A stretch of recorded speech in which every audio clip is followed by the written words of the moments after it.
का क्या कहना। ओम शांति 21/2/25 मधुर महावाक्य मिठे बाबा कहे मिठी बच्चे जदि सम्मानर सहित पास करने को चाहूच तेबे बुद्धिजोग टिके भी कुआड़े न भटकू एकमात्र बाबांकर ही स्मृति रहू देह को मने पकाउथिबा पिला माने उच्च पद पाई परिबे नाही। प्रश्न सबुठारु उच्च लक्ष्य कौन? उत्तर आत्मा जीवित अवस्था थाई मध्य पुराणा दुनिया मरी एकमात्र बाबांकर हेबा एवं अन्य केही भी मने न पड़िबा देह अभिमान बिल्कुल समाप्त होइजिबा एहा हेउची सबुठारु उच्च लक्ष्य। निरंतर देही अभिमानी अवस्था होइजिबा एहा हेउची बहुत उच्च लक्ष्य। एहा द्वारा ही कर्मातीत अवस्था को प्राप्त करिब। गीत तू प्यार का सागर है। ओम शांति। ए गीत मध्य भूल अटे। स्नेहर सागर बदल रे ज्ञानर सागर हेबा दरकार। स्नेहर कौनसी लोटा न थाए, लोटा गंगाजल इत्यादि थाए तेबे एहा हेउची भक्ति मार्गर महिमा। एहा बिल्कुल एवं ताहा ठीक, एहा भूल एवं ताहा ठीक। बाबा प्रथमे प्रथमे तो ज्ञानर सागर अटंती। जदि संतान मानंग भितरे अल्प किछि भी ज्ञान अछि तेबे बहुत उच्च पद प्राप्त करुछंती। संतान माने जानिछंती जे वर्तमान एही संगम समय रे आमे निश्चिंत भावरे चैतन्य दिलवाड़ा मंदिरर सदस्य अटु। ताहा हेउची जड़ दिलवाड़ा मंदिर एवं एहा हेउची चैतन्य दिलवाड़ा। यह मध्य आश्चर्यजनक अटेना जोठी जड़ स्मृति सब रही सेठारे ही तुम्हें चैतन्य रे आसी बसीछ किंतु मनुष्य किछि हेले भी बुझी नाहंती। आगको गले बुझिबे जे एहा प्रकृत रे ईश्वरीय विश्वविद्यालय अटे। एठारे भगवान पाठ पढ़ाउछंदी। एहा ठारू बड़ यूनिवर्सिटी आउ केही होई परिबे नाही। एवं एकथा मध्य बुझी पारिबे जे ये तो वास्तव में चैतन्य दिलवाड़ा मंदिर अटे। एही दिलवाड़ा मंदिर तुमर अविकल स्मृति अटे। उपरे छातरे सूर्यवंशी चंद्रवंशी मानकर नमूना रही। तले आदिदेव आदिदेवी एवं संतान माने तपस्या बसिछंदी। तांकर नाम हेउची ब्रह्मा पुणी सरस्वती हेउचंदी ब्रह्मांकर कन्या। प्रजापिता ब्रह्मा जेहेतु अछंती तेणु निश्चय गोप गोपी माने मध्य थिबे ना। ता हेउची जड़ चित्र जो माने एठाकु आसी अभिनय करी चली जाइछंती तांकर पुणी चित्र तैयारी होइछि। यदि केही मृत्युवरण करिथांती तेबे तुरंत तांकर चित्र तैयारी करि देइथांती। तांकर पोजिशन जीवन कहानी विषय किछि भी जणा न थाए। जदि ऑक्युपेशन वृत्ति लेखा नथिबो तेबे सही चित्र कौनसी कामर नुहे। जदि ऑक्युपेशन जणा थिबो तेबे जणा पड़ी जिवो जे अमुक एई कर्तव्य करिसंती। एबे एठारे जेउ देवी देवता मानकर मंदिर रही तांकर ऑक्युपेशन बायोग्राफी विषय रे काहाकु जणा नाही। उच्चरु उच्च शिव बाबा को केही भी जानि नाहंती। एबे तुमे माने समस्तंकर बायोग्राफी जीवन कहानी को जानुछ। मुख्य मुख्य किए जो माने एठाकु आसी पाठ करी चलीछंती जहांकर पूजा करुछ उच्चरु उच्च होउछंती भगवान। शिवरात्रि मध्य पालन करुछ तेणु निश्चय तांकर अवतरण होइछि किंतु केबे हेला से कौन आसी कले एकथा काहाकु भी जणा नाही। शिवंक साथी रे ब्रह्मा अछंती आदिदेव एवं आदिदेवी। तेबे सेमाने किए एते भुजा काहेकि देइछंती काहेकि ना आत्मा मानकर संख्या वृद्धि होई थाए। प्रजापिता ब्रह्मांक ठारू आरंभ करी ए पर्यंत केते वृद्धि होइछि। ब्रह्मांक पाई ही कहउछंती 100 भुजा 1000 भुजाधारी। विष्णु बा शंकर पाई एते भुजा कहु नाहंती। ब्रह्मांक पाई काहेकि कहउछंती यहा प्रजापिता ब्रह्मांकर ही पूरा वंशावली अटे। या कोनोसी बाहुरी कथा नुहे। जदियो सेमाने कहिछंती 1000 भुजा वाला ब्रह्मा किंतु अर्थ किछि बुझु नाहंती।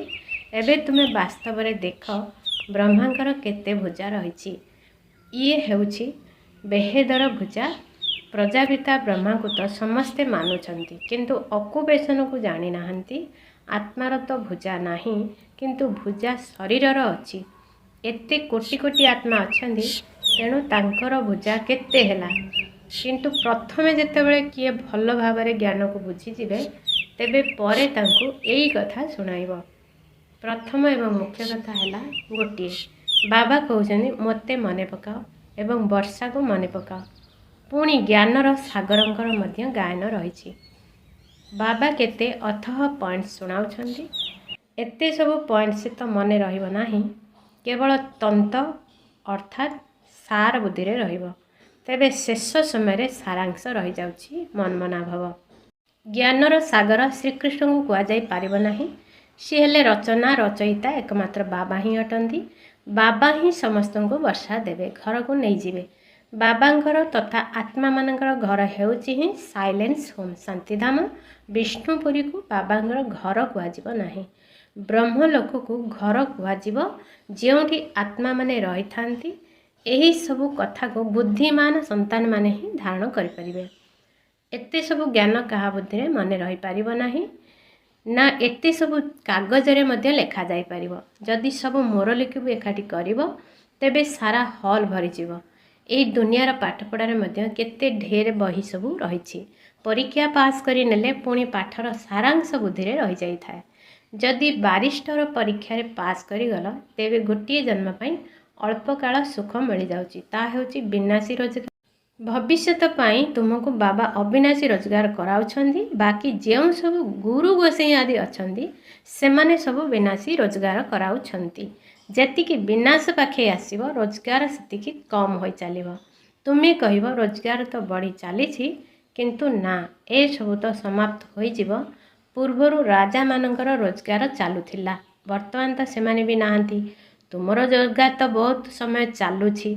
तुमे जानिछ या हेउछि बन्नी बनाया बा पूर्व प्रस्तुत ड्रामा, जहाँ को दुनिया रे केही जानी नाहंती। तुम मानक मध्य मध्य नंबर 12 क्रमानुसार अछंती जेउ माने एही ज्ञानर धारणा करछंती। केही केही तो किछि भी बुझी पारु नाहंती। केही केही कहउछंती आमे मित्र संबंधी मानकु बुझाउछु। तेबे ताहा मध्य अल्प कालर कथा हैला ना। अन्य मानक प्रदर्शनी आदि काहे के बुझाउ ना, कारण सेमाने ज्ञान को पूरा धारण करि नाहंती। निजको मिया मिठू तो भाविबा उचित नुहे ना। सर्विस रो शौक अछि, तेणु जो माने भल भाबरे बुझाउछंती तांकर शुणिबार दरकार। बाबा उच्चरु उच्च पद प्राप्त कराइबा पई आछंती, तेणु पुरुषार्थ करिबा दरकार ना। किंतु जदि भाग्य रे नाही तेबे श्रीमत मध्य मानु नाहंती, पुणी पदभ्रष्ट होई जाउछि। ड्रामा प्लान अनुसार राजधानी स्थापना हेउछि, सेथिरे सब प्रकार पदधारी दरकार ना। तुमे संतान माने बुझी पारिबो जे किए भल प्रजा हेबे किए कम। बाबा कहउछन्ती मु तुमको राजयोग शिखाइबा पई आसीछि। दिलवाड़ा मंदिर रे राजा मानकर चित्र रहिछि ना। जेउ माने पूज्य हेउछन्ती सेही माने ही पुणी पूजारी हेउछन्ती।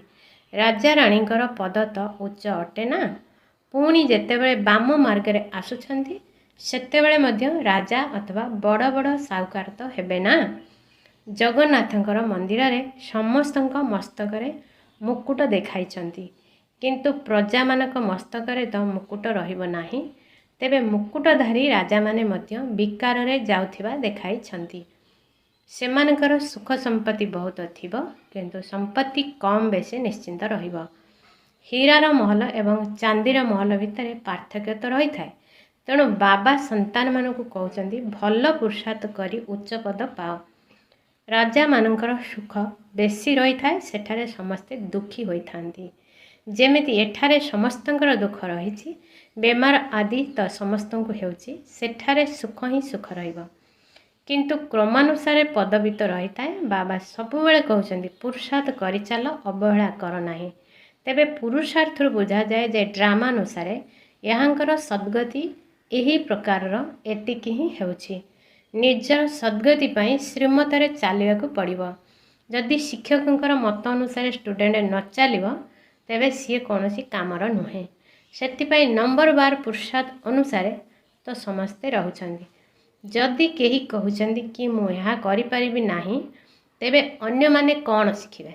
तेणु तुमे माने सब किछि शिखी एही भली हुशियार हेबा दरकार। ଯେପରି ସମସ୍ତେ କହିବେ ଇଏ ତ ବହୁତ ଭଲ ବୁଝାଉଛନ୍ତି, କିନ୍ତୁ ବଞ୍ଚି ଥାଉ ଥାଉ ମରି ବାବାଙ୍କର ହେବା, ଅନ୍ୟ କାହା ସ୍ମୃତି ନ ଆସିବା, ଦେହ ଅଭିମାନରୁ ସମ୍ପୂର୍ଣ୍ଣ ମୁକ୍ତ ହେବା, ଏହା ହେଉଛି ସବୁଠାରୁ ଉଚ୍ଚ ଲକ୍ଷ୍ୟ। ତୁମକୁ ସବୁ କିଛି ଭୁଲିବାକୁ ପଡ଼ିବ, ଅବସ୍ଥା ପୁରା ଦେହୀ ଅଭିମାନୀ ହୋଇଯିବା, ଏହା ହିଁ ହେଉଛି ବଡ଼ ଲକ୍ଷ୍ୟ ଅଟେ। ସେଠାରେ ଆତ୍ମାମାନେ ଅଶରୀର ହୋଇ ରହିଥାନ୍ତି, ପୁଣି ଏଠାକୁ ଆସି ଦେହ ଧାରଣ କରିଥାନ୍ତି। ଏବେ ପୁଣି ଏଠାରେ ଏହି ଦେହରେ ରହି ମଧ୍ୟ ନିଜକୁ ଅଶରୀର ମନେ କରିବାକୁ ପଡ଼ିବ। ଏହା ବହୁତ ପରିଶ୍ରମର କଥା। ନିଜକୁ ଆତ୍ମା ଭାବି କର୍ମାତୀତ ଅବସ୍ଥାରେ ରହିବାକୁ ପଡ଼ିବ। ସାପର ମଧ୍ୟ ଅକଲ ଅଛି, ପୁରୁଣା ଖୋଳ ଛାଡ଼ି ଦେଇଥାଏ। ତେବେ ତୁମକୁ ଦେହ ଅଭିମାନରୁ କେତେ ଅଲଗା ହେବାକୁ ପଡ଼ିବ। ବ୍ରହ୍ମଲୋକରେ ତୁମର ଦେହୀ ଅଭିମାନୀ ଅବସ୍ଥା ରହିଥାଏ। ଏଠାରେ ଦେହରେ ଥାଇ ମଧ୍ୟ ନିଜକୁ ଆତ୍ମା ମନେ କରିବାକୁ ପଡ଼ିବ। ଦେହ ଅଭିମାନ ସମ୍ପୂର୍ଣ୍ଣ ତୁଟିଯିବା ଦରକାର। ଏହା କେତେ ବଡ଼ ପରୀକ୍ଷା। ଭଗବାନଙ୍କୁ ନିଜେ ଆସି ପାଠ ପଢ଼ାଇବାକୁ ପଡ଼ୁଛି। ଏମିତି ଅନ୍ୟ କେହି ବି କହିପାରିବେ ନାହିଁ କି ଦେହର ସବୁ ସମ୍ବନ୍ଧ ଛାଡ଼ି ମୋର ହୁଅ, ନିଜକୁ ନିରାକାର ଆତ୍ମା ମନେ କର, କୌଣସି କଥାରେ ବି ଅଭିମାନ ନ ରହ। ମାୟା ପରସ୍ପର ଦେହରେ ବହୁତ ଫସାଇ ଦେଇଥାଏ। ସେଥିପାଇଁ ବାବା କହୁଛନ୍ତି ଏହି ସାକାରକୁ, ବ୍ରହ୍ମା ବାବାଙ୍କୁ ମଧ୍ୟ ମନେ ପକାଅ ନାହିଁ। ବାବା କହୁଛନ୍ତି ତୁମକୁ ତ ନିଜର ଦେହକୁ ମଧ୍ୟ ଭୁଲିବାକୁ ପଡ଼ିବ, କେବଳ ଏକ ବାବାଙ୍କୁ ହିଁ ମନେ ପକାଇବାକୁ ପଡ଼ିବ। ଏଥିରେ ବହୁତ ପରିଶ୍ରମ ରହିଛି। ମାୟା ଭଲ ଭଲ ସନ୍ତାନମାନଙ୍କୁ ମଧ୍ୟ ନାମ ରୂପର ବନ୍ଧନରେ ଲଟକାଇ ଦେଇଥାଏ। ଏହି ଅଭ୍ୟାସ ବହୁତ ଖରାପ। ଶରୀରକୁ ମନେ ପକାଇବା, ଏହା ତ ଭୂତକୁ ମନେ ପକାଇବା ସଙ୍ଗେ ସମାନ। ସେଥିପାଇଁ ମୁଁ କହୁଛି ଯେ ଏକମାତ୍ର ଶିବ ବାବାଙ୍କୁ ମନେ ପକାଅ, କିନ୍ତୁ ତୁମେମାନେ ପାଞ୍ଚଭୂତକୁ ମନେ ପକାଇ ଚାଲିଛ। ତେବେ ଦେହରେ ବିଲକୁଲ ଆକର୍ଷଣ ରହିବା ଉଚିତ ନୁହେଁ। ବ୍ରାହ୍ମଣୀମାନଙ୍କ ଠାରୁ ମଧ୍ୟ ଶିଖିବା ଦରକାର, ନା କି ତାଙ୍କର ନାମ ରୂପରେ ବାନ୍ଧି ହୋଇଯିବା ଦରକାର। ଦେହୀ ଅଭିମାନୀ ହେବାର ହିଁ ପରିଶ୍ରମ ରହିଛି। ବାବାଙ୍କ ପାଖକୁ ବହୁତ ପିଲା ଚାଟ ପଠାଇଥାନ୍ତି, କିନ୍ତୁ ବାବା ତ ସେଥିରେ ବିଶ୍ୱାସ କରୁନାହାନ୍ତି।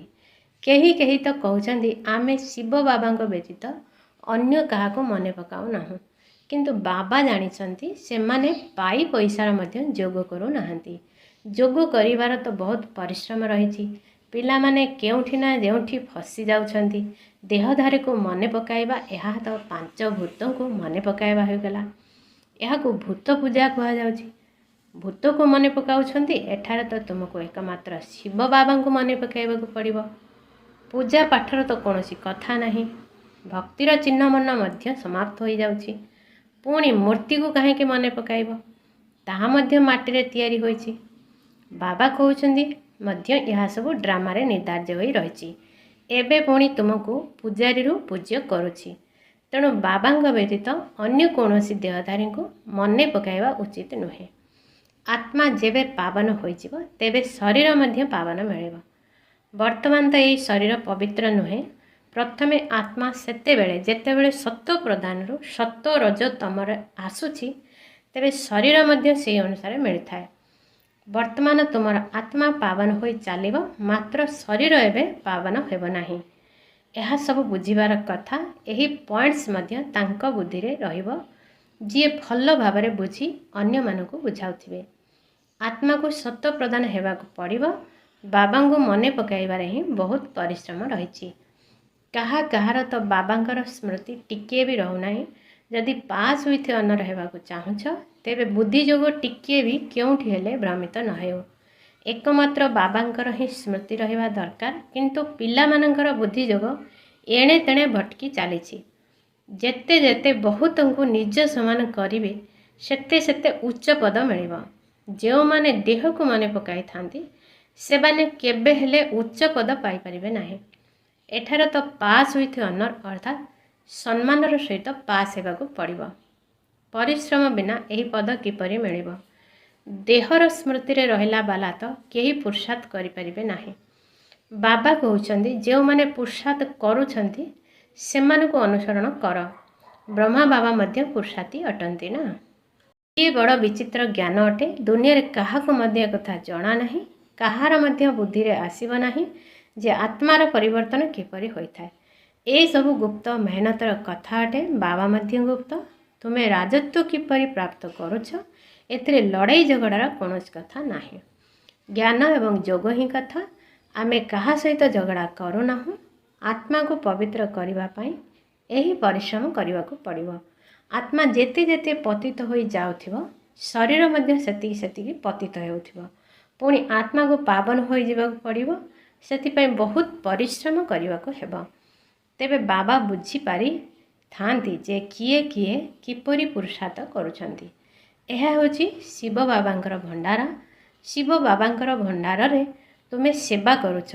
जदि सेवा करिव नाही तेबे जाई पाई पैसार पद पाइब। तुमे माने बाबांक पाखकु सेवा पाई आसीछ। जदि सेवा न करिव तेबे की पद मिलिब। वर्तमान राजधानी स्थापना होची सेठारे दास दासी आदि मध्य रहिबे ना।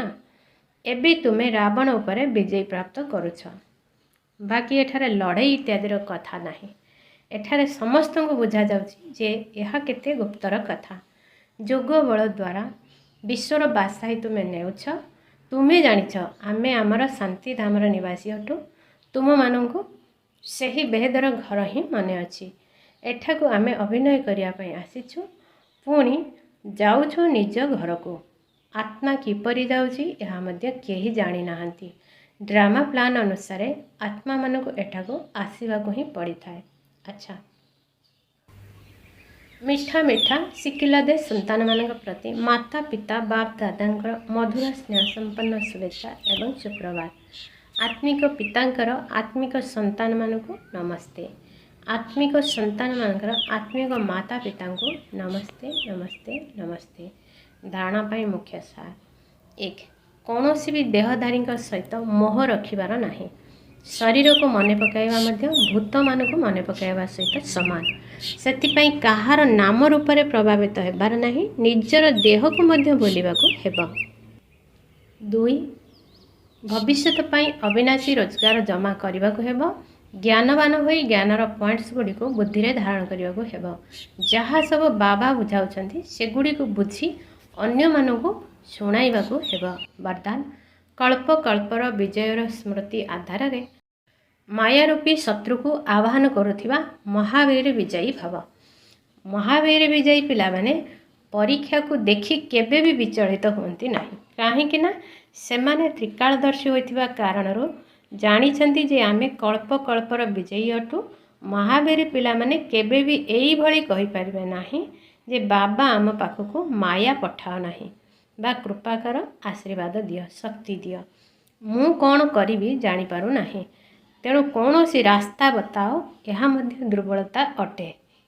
तेबे महावीर तो शत्रु को मध्य आह्वान करिथांती जे आम पाखकु आस जहाँकि आमे विजयी हेबु। स्लोगान समयर सूचना हैला समान हुआ संपन्न हुआ। ओम शांति।